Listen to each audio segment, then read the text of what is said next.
Est-ce que vous pensez que le Parti québécois va être... M. Gendron? M. Gendron, est-ce que... Qu'est-ce que vous pensez de la crise? Vous qui en avez vu d'autres, M. Gendron. Est-ce que le Parti québécois va s'en tirer? Il faut. Il faut tout faire pour que le Parti québécois s'en tire. Je ne suis pas de ceux qui pensent que ce serait intelligent d'imploser le Parti québécois. Il fait partie de l'identité québécoise. C'est un parti qui a un passé, qui a une histoire. Il faudrait qu'il y en ait plus qui s'en rappellent. C'est un parti qui a marqué le Québec, qui a fait des réformes majeures, importantes, qui sert le Québec et qui a servi le Québec.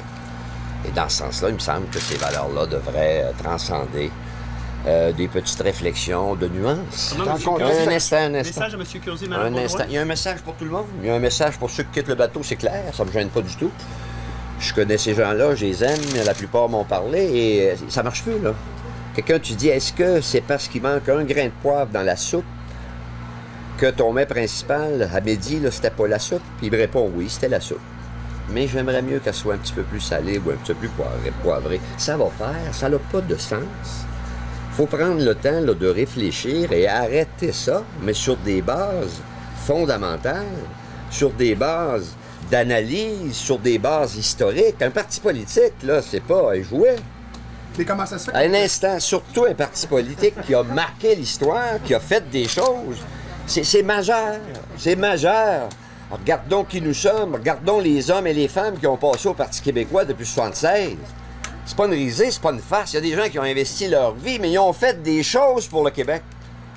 Puis là, on aurait l'impression que pour un petit mal de ventre, parce que, regarde, puis j'en reviens pas, ça n'a ni queue ni tête. Puis vous autres, je le dis collectivement, qui sautez sur tout, ça aide pas. René Gauvreau, là, pensez-vous qu'il y a d'affaires dans la liste des démissions? Pas en tout. Pourtant, vous l'avez un autre de plus. Pas vrai. Puis vous le savez qu'il n'a pas été expulsé. C'est lui qui l'a demandé.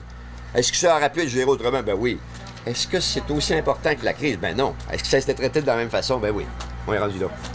Vous pensez qu'on avance le Québec, là? Vous pensez qu'on va avancer le Québec avec les affaires de mer? Ouais. Moi, je pense pas. Mais est-ce que le danger d'explosion... Calmement, là, je suis prêt à pouvoir répondre à vos questions. Mais dans le contexte actuel, est-ce que le danger d'implosion existe réellement? Bien sûr! Il existe certains, si on continue à se regarder le nombril, puis on dit, regarde, moi, là, il y a un petit guédier qui me fatigue. Ça a été ratifié par 17 000, c'est-à-dire 1700 délégués. On a eu 3-4 consultations là-dessus. Puis ça a été agréé. Puis là, mais moi, j'aimerais mieux que cette phrase-là soit pas là. Si vous ne retirez pas cette phrase-là, ben moi, je suis plus capable de vivre à l'intérieur de ce parti-là. Mais je suis souverainiste à mort. Je suis un militant à mort. Puis on va faire, attends un peu, et on va faire la souveraineté avec un paquet de souverainistes indépendants. Voyons, la face a assez duré. Mais c'est plus profond que ça, ce que vous dites. C'est pas un... J'essaye pas de l'atténuer, je viens de répondre, M. Séguin, avec tout le respect que je vous dois, parce qu'en passant, je vous aime beaucoup, sérieux comme professionnel d'information. Mais il y a un bout, là. Ce qui est plus profond, c'est qu'il n'y a plus aucune nuance. On a mis tout le monde dans le même poche. Puis là, moi, je pourrais vous faire pas mal d'analyses sur chaque cas. Puis il n'y en a pas un pareil. Il n'y a aucune raison pareille. Il n'y a aucune raison pareille dans l'émission. Qui a traité ça? Les pros de l'information, là? Personne. Vous restez toujours sur ce que j'appelle la crise sans précédent. Écoutez, un conseil des ministres qui perd son vice-premier ministre. Bernard Landry. Puis qui perd. Je m'en fous. Il a le droit de dire ça, Bernard Landry. Mais c'est pas parce que Bernard Landry dit ça que ça mérite pas d'analyse, Mme Thibault. Tout le respect que vous doit aussi. Ben oui, je devrais m'en souvenir. Vous avez été ma prétendante dans des endroits où on peut pas le dire. C'est le show le show des journalistes, là. Monsieur Gendron, vous semblez dire que c'est une crise d'ego, qu'il y a des égos qui ont éclaté, vous semblez... Il y a de ça. Il y a des fausses raisons, il y a des gens qui m'ont dit personnellement, il n'est pas question que je me représente, mais ils sont capables de dire à la TV une demi-heure après, je vais me représenter comme indépendant, ça n'a aucun sens, il n'a jamais pensé à ça, mais il a dit pareil. Vous menti donc, M. Curzi. Là, c'est vos phrases. Oui, mais vous dites moi je m'a dis dit quelque chose, puis il dit l'inverse à la télé. Vous avez un enregistreuse, oui. Vous prendrez ce que j'ai dit. Oui. Alors, j'ai pas parlé de ce que vous voulez dire. C'est deux choses différentes. Ah bon, c'est ça.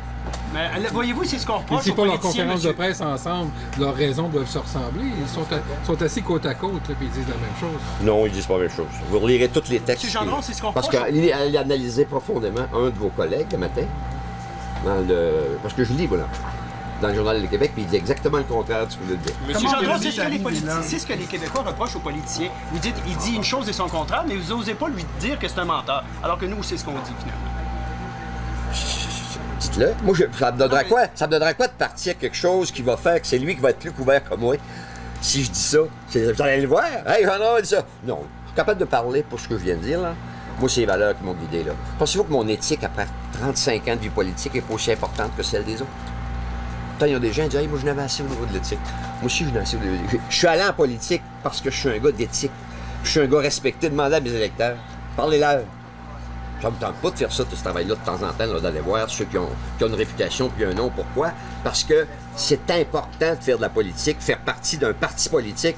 Quand M. Bourgault-Aérienne a décidé de se sacrifier, il l'a fait pour la cause. Il devrait y penser. Monsieur Curzi parle de créer une coalition. Pardon? Est-ce que Mme Marois va pouvoir résister longtemps?